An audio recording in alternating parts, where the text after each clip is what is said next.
ভোটের রাজনীতিতেও পাল্টা প্রতিপক্ষ আছে, ক্রিকেট ফুটবলেও পাল্টা প্রতিপক্ষ আছে, ভিডিও গেমের মধ্যেও পাল্টা প্রতিপক্ষ আছে, যে হচ্ছে এনিমি। তো এই পৃথিবীকে আল্লাহ ওইভাবেই ডেভেলপ করেছে যে মানুষের জন্য আল্লাহ কাকে শত্রু করে দিয়েছে বলেন তো? শয়তানকে শত্রু করে দিয়েছে। এবং শয়তানকে আল্লাহ আক্রমণ করার সর্বোচ্চ ক্ষমতা দিয়েছে। শয়তানকে আক্রমণ করার সর্বোচ্চ ক্ষমতা দিতে গিয়ে রাসূলুল্লাহ সাল্লাল্লাহু আলাইহি ওয়াসাল্লাম বলেন, ইয়াজরি মাজরা দাম, শয়তান মানুষের রক্ত কণিকার সাথে প্রবাহিত হয়, চলতে পারে। মানুষের শরীরের রগে রগে রক্তে রক্তে শয়তান চলতে পারে। ইয়াজরি মাজরা দাম, এই ক্ষমতা আল্লাহ শয়তানকে দিয়েছে। শয়তানকে দ্বিতীয় ভয়ঙ্কর যে ক্ষমতা আল্লাহ দিয়েছে আদম সন্তানের উপর আক্রমণ করার জন্য, সেটা হচ্ছে ইউসবিসু ফি সুদুরিন নাস। আজকের পৃথিবীতে এমন কোনো টেকনোলজি আবিষ্কার হয়নি যে আমি এখানে মোবাইলে বাটন চাপলে আপনাদের সবার অন্তরে মেসেজ চলে যাবে। এরকম কোনো টেকনোলজি আবিষ্কার হয়নি। যদি হতো তাহলে আমাকে রাজশাহী থেকে সফর করে আর শায়েখ আব্দুর রাজ্জাক বিন ইউসুফকে ঢাকা থেকে সফর করে আজ এখানে আসা লাগতো না। আমরা একটা বাটন চাপতাম আর এখানে যতজন উপস্থিত হয়েছে সবার অন্তরে অন্তরে মেসেজ চলে যেত। কিন্তু মোবাইল বলেন, কম্পিউটার বলেন, মাইক বলেন, এগুলো একটাও সেই প্রযুক্তি নয়। সবগুলোই কি আমাকে চিল্লাতে হবে আর আপনি কান দিয়ে শুনবেন। পার্থক্য এতটুকু কি, আমি মোবাইলে চিল্লাচ্ছি, আপনি 1000 কিলোমিটার দূরে মোবাইল দিয়ে শুনছেন, কিন্তু ভাই কান দিয়ে শুনতে হবে, আপনার অন্তরে পাঠানোর কোনো উপায় নাই। পার্থক্য কি, আগে মুখে বলতাম, এখন মাইকে চিল্লাচ্ছি, আপনাকে কান দিয়েই শুনতে হচ্ছে। আপনার অন্তরে দেওয়ার কোনো উপায় আমার কাছে নাই। কিন্তু শয়তানকে আল্লাহ এই শক্তি দিয়ে দিয়েছে যে শয়তান যদি আমাদের কিছু বলতে চায় তাহলে আমাদের কানে বলা লাগবে না, আমাদেরকে চিঠি লেখা লাগবে না যে আমরা পড়ব, মেসেজ লেখা লাগবে না যে আমরা পড়ব, সরাসরি ইউসবিসু ফি সুদুরিন নাস, শয়তান সরাসরি কোথায় মেসেজ দিতে পারে? অন্তরে। শয়তান সরাসরি মানুষের অন্তরে মেসেজ দিতে পারে। ফলত আদম সন্তান মহাবিপদে। আদম সন্তান জানে না কোনটা তার ইচ্ছা, কোনটা শয়তানের প্ররোচনা। এই এক বিপদে আমরা প্রতি সেকেন্ড পার করছি। আল্লাহর কসম, প্রত্যেকটা সেকেন্ড আমরা এই বিপদে পার করছি। আপনি যদি শয়তানের এই অংশটুকু ভালোভাবে বুঝে যান, আপনার কাছে গোটা দুনিয়া পানির মতো, দুধ কা দুধ পানি কা পানি হয়ে যায়গা। যে পৃথিবীতে কি চলতেছে আপনি ধরে ফেলতে পারবেন, পৃথিবীর রহস্য কি ধরে ফেলতে পারবেন। আপনি সকালবেলা ফজরের সালাত বাদ দিয়ে ঘুমিয়ে আছেন, আপনি মনে করছেন আমার আরামের জন্য ঘুমিয়ে আছি, আমার আয়েশের জন্য ঘুমিয়ে আছি। কিন্তু এই লজিক যদি আপনি বুঝে যান যে পৃথিবীর সিস্টেমটা কিভাবে ডেভেলপ করা আছে, তাহলে আপনি বুঝবেন যে সকালে আপনার ইচ্ছায় আপনি ঘুমিয়ে নাই, বরং শয়তানের প্ররোচনায় আপনি ঘুমিয়ে আছেন। কিন্তু এটা আপনি জানেনই না যে শয়তান আপনাকে এভাবে আপনার অন্তরে মেসেজ দিতে পারে। এই ক্ষমতা শয়তানের আছে। এটা আপনাকে দুনিয়ার কোনো স্কুল, কোনো কলেজ, কোনো ইউনিভার্সিটি, কোনো থিসিস, কোনো রিসার্চ পেপার কেউ আপনাকে বলবে না। পৃথিবীর কেউ আপনাকে বলে দিবে না এটা। পৃথিবীর যেখানে যাবেন সবাই বলবে তোমার মন মতো চলো, মনের কথা শোনো, সবাই বলবে। কেউ বলবে না যে তোমার অন্তরে শয়তান নামে একটা চরিত্র আছে যার প্রভাব আছে, অতএব সাবধান। এ কথা কেউ বলবে না। কেন বলবে না ভাই? আপনারা যদি একটু, আমাদের হাতের ডানে এবং পিছনে অনেক ভাই দাঁড়িয়ে আছে, একটু কি হালকা হালকা করে সামনে আসা সম্ভব? একটু ডানে বামে এবং সামনে একটু করে চেপে বসেন এবং ধৈর্য ধরে শেষ পর্যন্ত বক্তব্য শুনতে হবে। আমরাও দূর থেকে এসেছি, আপনারাও দূর থেকে এসেছেন। আমরা আপনাদের কাছে দুইটা দিনের কথা পৌঁছাতে পারলে আমাদের লাভ, আপনারা শুনলে আপনাদের লাভ। একটু অল্প অল্প করে এগিয়ে আসেন যতদূর সম্ভব হয়। ওই যে মধ্যের ফাঁকা জায়গাটা একটু পূরণ করেন, যে একটু এগিয়ে আসেন, অল্প অল্প করে আগান এবং ডানে বামে এগুলো আগান। বিশেষ করে যারা ডানে দাঁড়িয়ে আছেন তারা কোনোভাবে ভাইজান ভিতরে বসা যায় কিনা দেখেন, আপনাদের কোনো স্বেচ্ছাসেবকরা থাকলে তাদেরকে একটু পাঠিয়ে দেন, যাতে মানুষজনকে বসার ব্যবস্থা করে দিতে পারে। অনেক মানুষ দাঁড়িয়ে আছে। সম্মানিত উপস্থিতি, আজকে আমরা এই মুহূর্তে যে আলোচনাটা করতেছি শয়তান, এই আলোচনা, এই টপিক, এই বিষয় দুনিয়ার কোনো স্কুল, কলেজ, ইউনিভার্সিটি আপনাদের শিখাবে না। কোনো রিসার্চ পেপার, কোনো পিএইচডি, কোনো থিসিস কোথাও পাবেন না। কিন্তু আজকে যদি একবার ভালো করে বুঝে যান, তাহলে এই পৃথিবীর সকল রহস্য আপনার কাছে ফাঁস হয়ে যাবে। তাহলে কি বলছিলাম, সকালবেলা আপনি ঘুমিয়ে আছেন, বলেন তো আপনার ইচ্ছায় না শয়তানের প্ররোচনায়? শয়তানের প্ররোচনায়। এবং আল্লাহর নবী সরাসরি হাদিসে বলছেন যে শয়তান মানুষের কাঁধের কাছে এসে গিট দেয় আর বলে, নাম ইন্নাল লাইলা লাতাবিল, ঘুমাও, রাত অনেক লম্বা, ঘুমাও, অনেক রাত লম্বা। শয়তান বলে, তথা শয়তান আপনার অন্তরে ওয়াসওয়াসাটা দেয়। তো আমরা যতজন সালাত ছেড়ে দিচ্ছি, গান শুনছি, জুয়া খেলছি, বিড়ি সিগারেট খাচ্ছি, নেশা করছি, হারাম ইনকামের সাথে জড়িত আছি, সবাই আজকে একটা জিনিস ক্লিয়ার বুঝে যান যে আপনি সুদের টাকায় যদি লোন নিয়ে থাকেন, এই লোন আপনার ইচ্ছায় আপনি নেননি, শয়তান আপনাকে প্ররোচনা দিয়ে নেওয়ায়েছে। ক্লিয়ার বুঝে যান। আপনি যদি গান শুনতে আপনার ভালো লাগে, আমি আপনাকে আল্লাহর কসম করে বলছি, এটা আপনার নিজের পরিপূর্ণ ইচ্ছা নয়, বরং এখানে শয়তানের প্ররোচনা আছে। সে আপনার কানে এবং আপনার অন্তরে এটাকে ভালো লাগায়। এর এতখানি আক্রমণ করার ক্ষমতা আল্লাহ শয়তানকে দিয়ে দিয়েছে। এরকম প্রত্যেকটা হারাম কাজকে শয়তান আমাদের সামনে ভালো করে পেশ করে। যুয়্যিনা লাহুম মা কানু ইয়ামালুন। মানুষ যত অন্যায় কাজ করে, প্রত্যেকটা অন্যায় কাজকে কেমনে সুন্দর করে পেশ করা যায় মানুষের অন্তরের সামনে, এই কৌশল, এই কারিশমা, এই ব্রেন, এই বুদ্ধি আল্লাহ শয়তানকে দিয়ে দিয়েছে। তাহলে আদম সন্তান বাঁচবে কেমনে? এত বড় আক্রমণ করার ক্ষমতা যদি আল্লাহ শয়তানকে দিয়ে দেয়, তাহলে পৃথিবীতে ভারসাম্য রক্ষা হবে কেমনে? আমরা যে গেম খেলবো, যে গেম খেলার জন্য আল্লাহ আমাদের পৃথিবীতে পাঠিয়েছে, আমরা যে একটা সফটওয়্যারের মধ্যে আছি, পৃথিবীর সফটওয়্যারের মধ্যে, যেখানে আল্লাহ সিস্টেমকে এভাবে ডেভেলপ করে দিয়েছে, তো আমরা জিতবো কেমনে ভাই? শয়তানের বিরুদ্ধে জিতবো কেমনে? শয়তান তো আমাদের অদৃশ্য এনিমি। তার জন্য আল্লাহ সুবহানাহু ওয়া তাআলা কোরআন মাজিদে দুটো কথা বলেছেন। এক, ফাইম্মা ইয়াতিয়ান্নাকুম মিন্নি হুদান ফামান তাবিআ হুদায়া ফালা খাউফুন আলাইহিম ওয়ালা হুম ইয়াহজানুন। আমার পক্ষ থেকে তোমাদের নিকটে আসবে হেদায়াত, তোমরা যদি এই হেদায়াতের অনুসরণ করো, একদম যেখানে আদম আলাইহিস সালাতু ওয়াস সালামের ঘটনা আল্লাহ বলেছে, সেখানে আল্লাহ সুবহানাহু তাআলা বলছে, কুলনাহবিতু মিনহা জামিআ, যে জান্নাত এবং আসমান সব জায়গা থেকে আল্লাহ নামিয়ে দিলেন। জান্নাত থেকে আদমকে নামিয়ে দিলেন, আসমান থেকে ইবলিসকে নামিয়ে দিলেন। নামিয়ে দেওয়ার পর আল্লাহ তাদের পরস্পরকে কি করে দিলেন? শত্রু করে দিলেন। ওখানে আল্লাহ বলছে, অকুলনাহবিতু বা'দুকুম লিবা'দিন আদু, তোমরা নেমে যাও, তোমরা পরস্পরের শত্রু।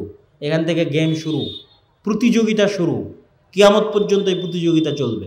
আল্লাহ কোরআনে বলে, এই সিস্টেম যে পৃথিবী আল্লাহ এইভাবে ডেভেলপ করেছে, এটা আল্লাহ কোরআনে বলে দিয়েছে স্পষ্ট করে, যে আমার পৃথিবী এভাবে ডেভেলপ করা আছে যে শয়তান তোমার শত্রু এবং তাকে আমি এই ক্ষমতা দিয়েছি। এখন তুমি বাঁচবা কিভাবে? ফাইম্মা ইয়াতিয়ান্নাকুম মিন্নি হুদান ফামান তাবিআ হুদায়া ফালা খাউফুন আলাইহিম ওয়ালা হুম ইয়াহজানুন। তোমাদেরকে বাঁচানোর জন্য আমি যুগে যুগে নবী পাঠাবো, রাসূল পাঠাবো, আর নবী আর রাসূলের সাথে আমার কিতাব পাঠাবো।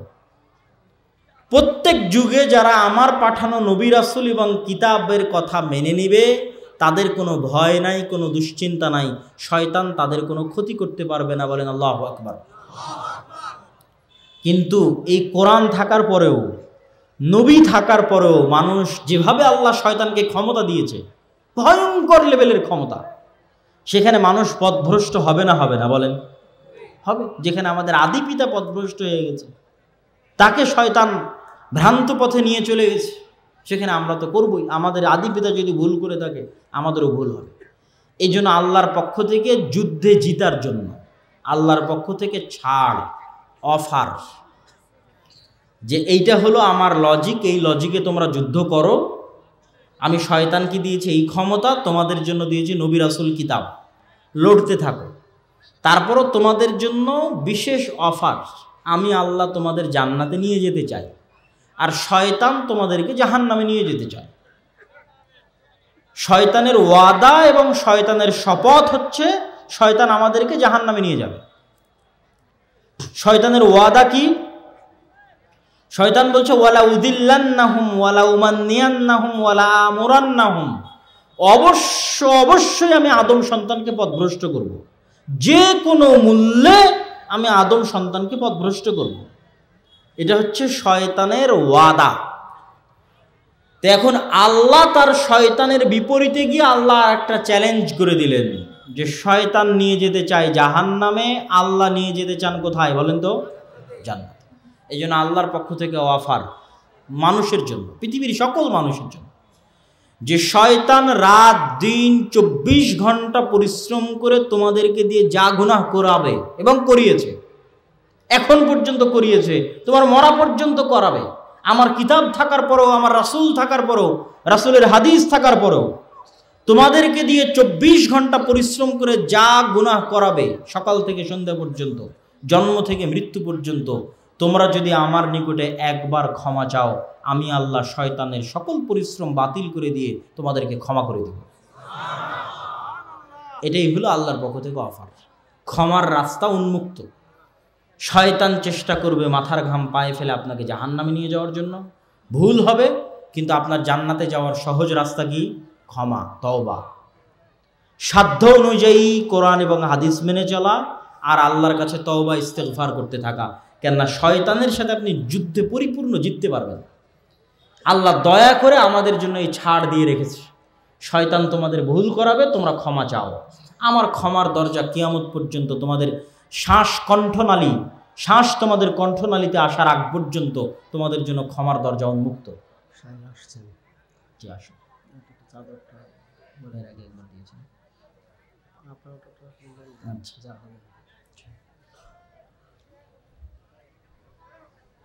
তো শয়তানের এই লজিক যে পৃথিবীকে আল্লাহ সুবহানাহু ওয়া তাআলা এভাবে ডেভেলপ করেছেন, পৃথিবীভাবে পরিচালিত হচ্ছে, আর এই কথাটুকু আপনাকে অন্যরা কেন বলে দিবে না?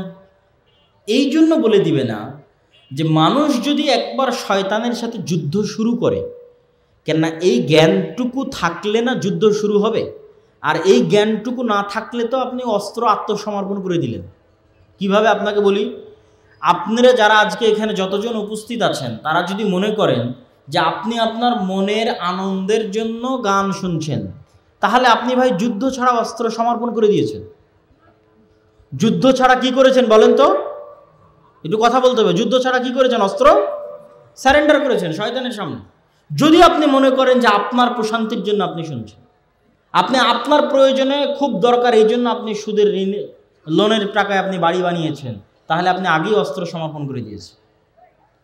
আপনাকে যুদ্ধটা অন্তত শুরু করতে হবে, আর এই যুদ্ধটা শুরু করার জন্য আপনাকে বিশ্বাস রাখতে হবে যে প্রত্যেক যে কাজের কথা আল্লাহ এবং তার রাসূল নিষেধ করেছে কোরআনে এবং হাদিসে, এই কাজ করার চিন্তা যদি আপনার অন্তরে আসে, সেটা কার পক্ষ থেকে?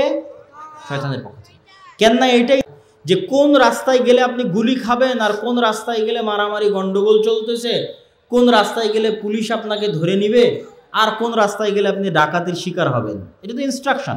গেমের মধ্যে যেমন আপনাকে ইনস্ট্রাকশন দেয়, এই রোডে তোমার শত্রু আছে, এই রোড দিয়ে যাও, এই দিক দিয়ে, এই ঘরে তুমি অস্ত্র পাবা, তা আপনি তো জানেন না, আপনি কিছুই জানেন না, জিরো। আপনার অন্তরের উপর আপনার কন্ট্রোল ক্ষমতা নাই, তো আপনি করবেন কি পৃথিবীতে এসে? কে জানাবে আপনাকে?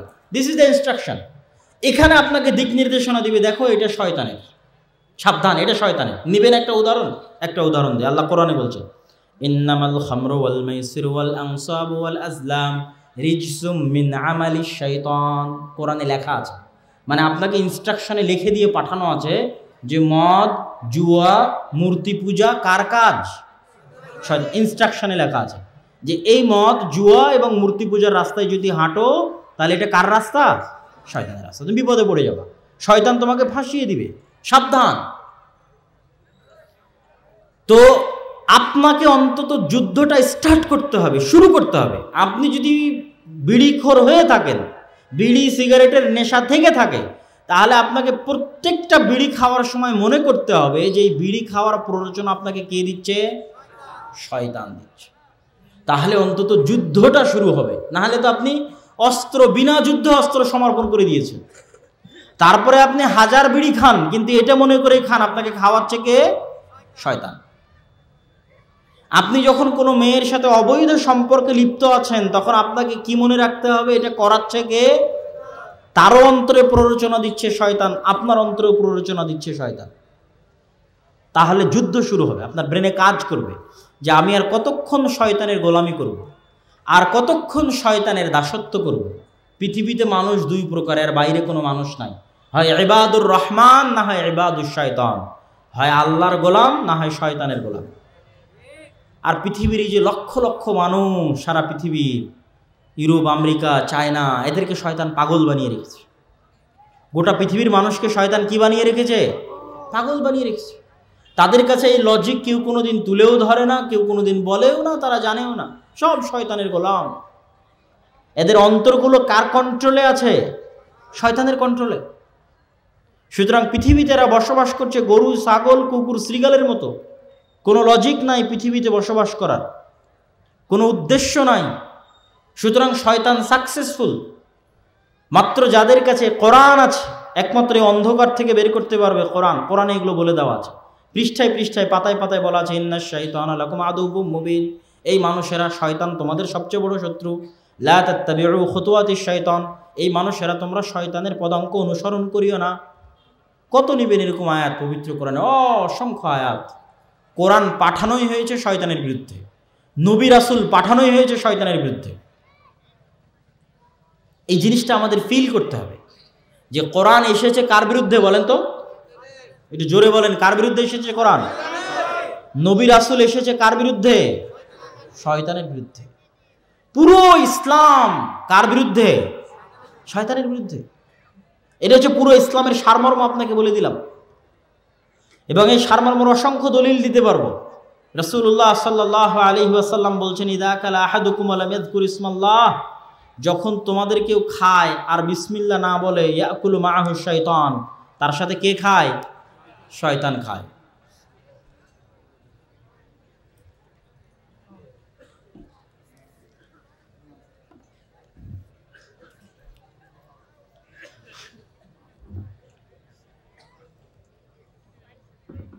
সম্মানিত উপস্থিতি, আমরা আমাদের এই সংক্ষিপ্ত আলোচনায় কয়েকটা বিষয় পরিষ্কার করলাম। এক, সমগ্র বিশ্বে মুসলমানদের শিক্ষার ভয়াবহ অবস্থা।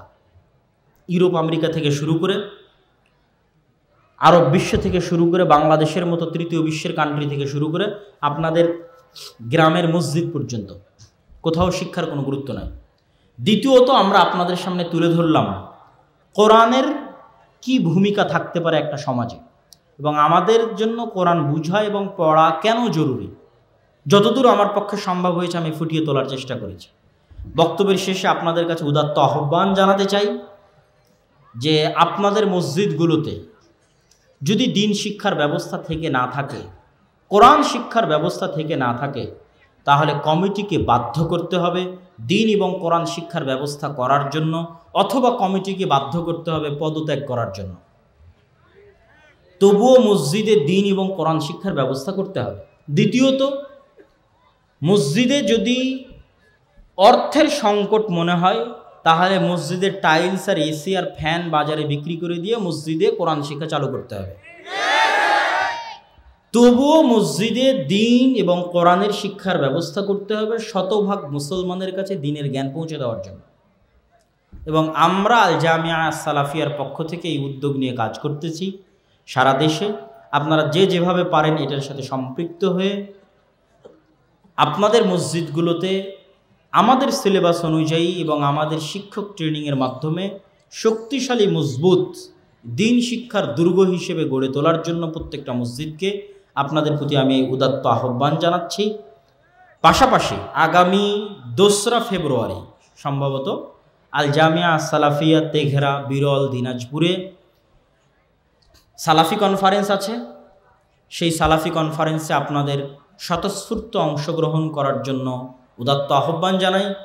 এবং আগামী ডিসেম্বরের শুরু থেকে গোটা রংপুর বিভাগে আমাদের যে দাওয়াতি সফর শুরু হচ্ছে, দিনাজপুর জেলাকে দিয়ে আমরা দাওয়াতি সফর শুরু করব ইনশাল্লাহ। এই দাওয়াতি সফরে আপনাদের স্বতঃস্ফূর্ত অংশগ্রহণ কামনা করে অত্র জালসার আয়োজন সহ দিনী কাজে সহযোগিতা করার জন্য দানের হাত বাড়িয়ে দেওয়ার উদাত্ত আহ্বান জানিয়ে আমি আমার বক্তব্য শেষ করতে চাচ্ছি। আপনাদের যদি স্বেচ্ছাসেবক ভাইরা থাকে তাহলে তাদেরকে ভিতরে যাওয়ার জন্য আমি অনুরোধ জানাচ্ছি। তাদের হাতে আপনারা সাধ্য অনুযায়ী অত্র প্রতিষ্ঠান এবং অত্র সম্মেলনকে সহযোগিতা করণার্থে আল্লাহ সুবহানাহু ওয়া তাআলাকে সন্তুষ্টি করার লক্ষ্যে আপনারা অবশ্যই সহযোগিতা করার চেষ্টা করবেন। 5 টাকা হলেও 10 টাকা হলেও কেউ বাদ যাবেন না। এবং মহিলা প্যান্ডেলে যারা আছেন তারাও অংশগ্রহণ করবেন। আমার জানা মতে আজকে মহিলা প্যান্ডেলেও আমাদের বই পুস্তক রাখার ব্যবস্থা করা আছে সম্ভবত, আমি যতদূর জানি। তো সেক্ষেত্রে আপনারা আমাদের কায়দাকে মূল্যায়ন করার চেষ্টা করবেন। এবং আহলে হাদিস সমাজে আমরাই প্রথম কোরআন নিয়ে কাজ করতেছি, সুতরাং এই কায়দা এবং আমাদের কোরআন কেন্দ্রিক এই কাজকে আপনারা মূল্যায়ন করার চেষ্টা করবেন। আমাদের আরও যে সমস্ত বইগুলো আছে সেই বইগুলোকে মূল্যায়ন করার চেষ্টা করবেন। আপনাদেরকে ওই স্বেচ্ছাসেবক কেউ তো যেতে দেখলাম না।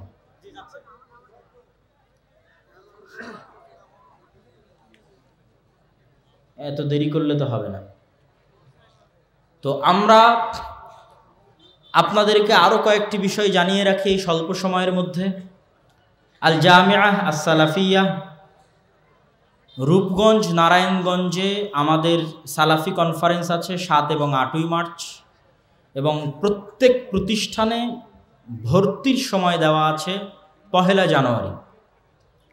1 জানুয়ারির পূর্ব পর্যন্ত আপনারা ফর্ম সংগ্রহ করতে পারবেন। এবং ডাঙ্গিপাড়া হোক, দিনাজপুর হোক, বরিশাল হোক, নারায়ণগঞ্জ হোক, সব জায়গাতে ভর্তির দিন হচ্ছে 1 জানুয়ারি।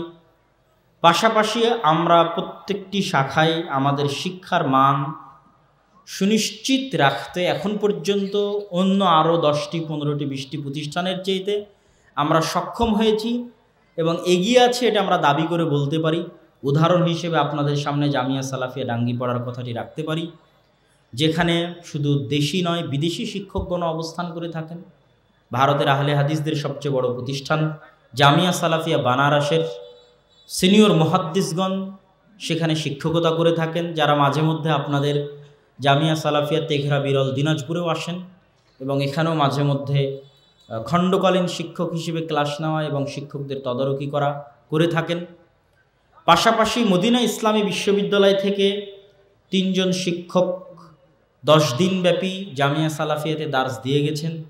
আগামী জানুয়ারিতে আরও 2 জন শিক্ষক মদিনা ইসলামী বিশ্ববিদ্যালয় থেকে আসবেন। সেই হিসেবে দেশি বিদেশি ছাত্র এবং শিক্ষক মিলিয়ে এবং জামিয়া সালাফিয়া থেকে যে পত্রিকাগুলো বের হয় মাসিক আল ইতিসাম, ছাত্ররা একটা পত্রিকা বের করে কিশলয়, এবং ছাত্ররা অসংখ্য আরবি, ইংরেজি এবং বাংলা দেয়ালিকা প্রকাশ করে। এবং আমাদের জামিয়া সালাফিয়ার সিস্টেমগুলো ডিজিটালাইজড এবং সফটওয়্যার ভিত্তিক পরিচালিত হয়। সেই হিসেবে আমরা এই প্রতিষ্ঠানকে বাংলাদেশের মাদ্রাসা শিক্ষার জগতে একটি ব্যতিক্রম, সর্ববৃহৎ এবং সবচেয়ে উন্নত শিক্ষা প্রতিষ্ঠান হিসেবে দাবি করলে ভুল হবে না বলে মনে করি। অতএব এই প্রতিষ্ঠানগুলোকে মূল্যায়ন করার, এই প্রতিষ্ঠানগুলোর জন্য আল্লাহ সুবহানাহু ওয়া তাআলার দরবারে দোয়া করার আপনাদের কাছে আহ্বান জানাই, যেন আল্লাহ সুবহানাহু ওয়া তাআলা জামিয়া সালাফিয়ার সাথে সংশ্লিষ্ট যা কিছু আছে আর দাওয়া ইলাল্লাহর মাধ্যমে মসজিদ ভিত্তিক দিন শিক্ষা, মাসিক আল ইতিসাম থেকে শুরু করে যা কিছু পরিচালিত হচ্ছে সকল কিছুকে যেন আল্লাহ সুবহানাহু ওয়া তাআলা কবুল করে, আল্লাহুম্মা আমিন। এবং সকল কার্যক্রমকে যেন আল্লাহ সুবহানাহু ওয়া তাআলা সহজ করে দেয়, আল্লাহুম্মা আমিন। আল্লাহ যেন বাংলাদেশে এবং বাংলাদেশের বাইরে যত মুসলমান রয়েছে, বাংলা ভাষাভাষী হোক, বাংলা ভাষাভাষীর বাইরে অন্য ভাষাভাষী হোক, তাদের অন্তরে যেন আল্লাহ সুবহানাহু ওয়া তাআলা জামিয়া সালাফিয়ার প্রতি ভালোবাসা দেয়, আল্লাহুম্মা আমিন। আমাদের অন্তরকে, দেশ ও জাতির অন্তরকে জামিয়া সালাফিয়ার প্রতি দুর্বল, ভালোবাসাপূর্ণ এবং জামিয়া সালাফিয়ারকে আল্লাহ সুবহানাহু ওয়া তাআলার সন্তুষ্টির উদ্দেশ্যে সহযোগিতাপূর্ণ মানসিকতা যেন আল্লাহ তৈরি করে দেয়, আল্লাহুম্মা আমিন। এবং এটার বিনিময়ে যেন আল্লাহ সুবহানাহু ওয়া তাআলা আমাদের পরকালীন মুক্তির উসিলা হিসেবে কবুল করে। আল্লাহুম্মা আমিন। এই বলে আমি আমার সংক্ষিপ্ত বক্তব্য এখানেই শেষ করছি। ওয়া আখিরু দাওয়ানা আনিল হামদুলিল্লাহি রাব্বিল আলামিন। আসসালামু আলাইকুম ওয়া রাহমাতুল্লাহি ওয়া বারাকাতুহু।